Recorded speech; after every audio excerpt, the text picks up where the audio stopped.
Hello जी। Hello hello hello, कैसे हैं हमारे सारे होनार। उम्मीद करता हूं बेटा आप सब होंगे एकदम मस्त और जबरदस्त। और आपकी एग्जाम की तैयारी for the upcoming September 26 exams बढ़िया चल रही होगी। चल रही है बढ़िया, बता दो सर। बढ़िया ही चल रही है, देख लेते हैं। दोस्तों आज मैं आपके साथ आया हूं लेकर कि आने वाले कुछ दिन जो हमारे पास अप्रोक्सीमेटली 30-35 डेज बचे हैं, जो भी बचे हैं, इन दिनों में आपके पास क्या स्ट्रैटेजी होनी चाहिए हमारे कॉस्टिंग के सब्जेक्ट को लेकर, हमें किस तरीके से फोकस करना है, how we have to focus on each and every aspect of the subject. तो आज मैं इसी बारे में आपके साथ चर्चा करूंगा क्योंकि समय कम बचा है। तो अब मेरी तरफ से आपको एक फाइनल गाइडेंस वाली बात आती है। तो चलिए बेटा स्टार्ट करते हैं। मेरी तरफ से मैं आपको क्या सजेशन यहां पर दूंगा। तो today we are going to discuss strategy for the September 26 exam. सबसे पहली बात बेटा, इन एग्जाम्स में आपको तैयारी कैसे करनी है अब लास्ट के डेज में। तो लास्ट के डेज में देखो बेटा, सबसे पहले तो मैं हमेशा बोलता हूं self study is the best part. तो अगर आप सेल्फ स्टडी कर रहे हैं वो तो सबसे बेस्ट है। हाँ, सेल्फ स्टडी करने में कोई इशू आ रहा है, कोई रिवीजन में दिक्कत आ रहा है, पुराना टॉपिक याद नहीं आ रहा, तो बेटा उसके लिए मैंने आपके पास एक सिंपल सा स्टिक बनाया है। सबसे पहले बेटा आप, हमने जो ऑलरेडी वन शॉट सीरीज आपके पास ली हुई है, आप उससे अपने टॉपिक को डिटेल्ड में रिवाइज कर सकते हैं, जिसमें मैंने आपके साथ कॉन्सेप्ट और क्वेश्चंस बेटा दोनों के दोनों डाले हुए हैं। वो सारे वन शॉट सीरीज आपके पास इसी चैनल पर अवेलेबल है। उसका पूरा एक प्लेलिस्ट बना हुआ है जिसका आप पूरा किसी भी चैप्टर का यूज कर सकते हैं। दूसरी बात बेटा, हमें अब लास्ट टाइम कौन से क्वेश्चंस पे फोकस करना चाहिए, रिवीजन कौन से क्वेश्चन का करना चाहिए। तो पहली बात, अगर आपने अपनी कोई मार्किंग कर रखी है तो उनको फोकस करिए, वरना मैंने आपको ऑलरेडी क्लास में एलडीआर क्वेश्चंस की लिस्ट बनवा रखी है, जो आपके ट्रैकर पर भी अपलोडेड है, जो बच्चे हमसे पढ़े हैं। अगर आपके पास वो एलडीआर क्वेश्चन है तो ठीक है।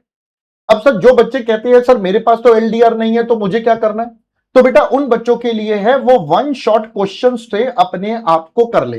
तो जो वन शॉट सीरीज के क्वेश्चंस है बेटा, उनको आप यहां पर अच्छे से रिवाइज कर सकते हैं। उन्हीं को आप अपना बेस बनाइए कि भैया मैं इन बेसिस ऑफ द क्वेश्चंस को लेकर काम करूंगा।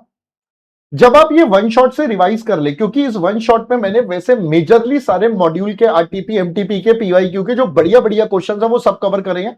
इसमें क्वेश्चन इस तरीके से है जिससे आपका पूरा कोर्स का कवरेज एकदम बढ़िया हो जाता है। बट फिर भी उसके बाद आप क्या करिए, कंपाइलर क्वेश्चंस कर लीजिए। कंपाइलर जो मैंने आपको गूगल ड्राइव पर दे रखा है, जिसमें पीवाईक्यू आरटीपी एमटीपी है। अब दोस्तों देखो यहां पर काम क्या करना है, क्योंकि बहुत सारे क्वेश्चंस होते हैं तो करे कैसे। तो बेटा ये कंपाइलर तो आपको जस्ट ऑडिट अप्रोच पर करना है। ऑडिट अप्रोच मतलब क्वेश्चन देखा, पढ़ा, समझा, हाँ यार ये पॉइंट आते हैं, इसका ये इंटरप्रिटेशन होगा, सॉल्यूशन देखा, काम खत्म, ऑडिट अप्रोच। सर ये वन शॉट वाले क्वेश्चन कैसे करने हैं, बेटा अगर आप एक बार ये वन शॉट वाले क्वेश्चन लिखकर कर चुके तो बहुत अच्छी बात है, वरना ये वाले वन शॉट सीरीज वाले क्वेश्चन एक बार और लिखकर करिए, तब जाकर आप काम करेंगे। इसके बाद जैसे ही आपके पास, अब कुछ हिडन पॉइंट्स है ना, मैंने यहां लिखे नहीं थे, जैसे ही आप अपने पास एक बार कंप्लीट रिवीजन कर लेते हैं, उसके बाद आपको बेटा एक मॉक टेस्ट जरूर देना है। मॉक टेस्ट तो पक्का देना है। सर कितने दे, बेटा कम से कम एक या दो तो जरूर दे। अब ये कैसे दे, देखो मेरा ये तरीका है, अब तो टाइम कम है तो मैं तो कहूंगा एक मॉक टेस्ट भी चलेगा, बट क्योंकि एक जरूर दे। सर कैसे, आपका मॉक टेस्ट से पहले जब हमारा फाइनल एग्जाम होता है उससे पहले 1.5 डे का टाइम होता है। तो आप भी 1.5 डे का टाइम ले, मतलब शाम को 6-7 बजे से पढ़ने बैठे, और नेक्स्ट डे पढ़ाई करके उसके नेक्स्ट डे 2 से 5 के बीच में आप अपना मॉक टेस्ट दें। तो एग्जैक्टली पेपर वाले पैटर्न को रिपीट करिए सारे सब्जेक्ट्स के लिए, जो आपके लिए बहुत ज्यादा बेनिफिशियल होने वाला है। तो this is the mock test way, ठीक है। अब मैं आपको और बता देता हूं, इस बार के अटेम्प्ट के लिए I am going to take a marathon. भाई मैराथन लेंगे हम इस बार, पूरा सुबह से लेकर शाम तक आपके साथ बैठेंगे। जब तक रिवीजन नहीं होगा उसमें हम कॉन्सेप्ट कम पे रिकॉल करेंगे और क्वेश्चंस पे ज्यादा।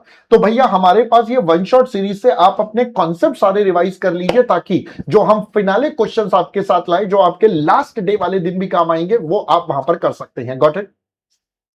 अब दोस्तों इसके बाद सबसे इंपॉर्टेंट मुद्दा, क्वेश्चंस को करें कैसे, कौन से चैप्टर्स को पहले प्रायोरिटी दे फिर कौन से दे। तो देखो बेटा अगर आप कंफ्यूज हो तो मैंने आपके लिए कॉस्टिंग के लिए कैटेगरी वाइज काम कर दिया है। A category chapters, B category, C category. अब ये कैटेगराइजेशन मैंने इजीनेस और एग्जाम के मार्क्स दोनों को मिलाकर बनाया, ऐसे मत समझेगा एग्जाम के मार्क्स के बेस पर है। जैसे मैंने कैटेगरी ए में चैप्टर डाले हैं आपके पास, cost sheet, ABC, service costing, marginal standard, 1 2 3 4 5। अगर मैं टेक्निकली बात करूं, ये 5 चैप्टर्स आपके लगभग लगभग मेरे ख्याल से अगर आप इन 2 चैप्टर्स को ही ले लो, इसको ले लो, तो लगभग 40 टू 45 या 50 मार्क्स का पेपर आपका ये कैटेगरी ए के 5 चैप्टर कवर कर देते हैं ऑन एन एवरेज। कभी ज्यादा भी होता है, कम भी होता है। इसी प्रकार से कैटेगरी बी में है material, labour, process, budget, overheads और रिकंसिलेशन। फिर मैंने अकाउंटिंग वाला part, joint product by part, job, batch और थ्योरी।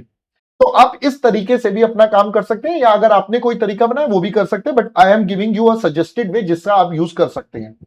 तो बेटा इस तरीके से आप अपने पूरे के पूरे एग्जाम्स को इस समय अप्रोच कर सकते हैं। मॉक टेस्ट दे चुके हैं तो अच्छी बात है, एरियाज ऑफ इंप्रूवमेंट पता चल जाएंगे, वरना आपके पास है। फर्दर हर चैप्टर में से बेटा कुछ क्वेश्चन जरूर कर कर देखें।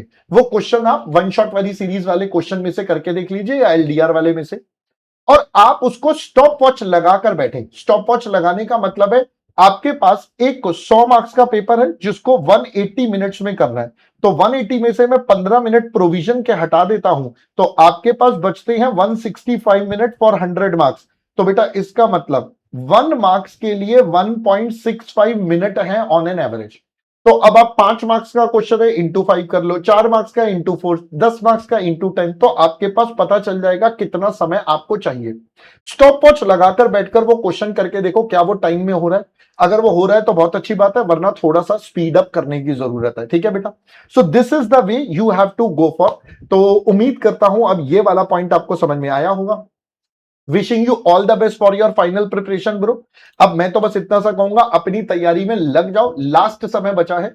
ये 30 डेज में अपना बेस्ट एफर्ट लेकर आ जाओ, मतलब द बेस्ट यू कैन, क्योंकि अगर आप इस समय अपना बेस्ट ले आए तो आपका रिजल्ट भी बहुत जबरदस्त आने वाला है। ठीक है, चलो wishing you all the best guys for your final lag. बाकी मैं आपके साथ अभी मैराथन में आऊंगा, मैराथन हम लेंगे, बिल्कुल लेंगे, डिटेल में लेंगे, डेट्स वगैरह सब अनाउंस कर देंगे। ठीक है, चलिए अभी के लिए इतना ही। सी यू गाइस सून। तब तक के लिए पढ़ते रहें, आगे बढ़ते रहें, क्योंकि मेरे दोस्त अंत में सिर्फ पढ़ाई काम आऊगी। Bye bye guys, bye bye.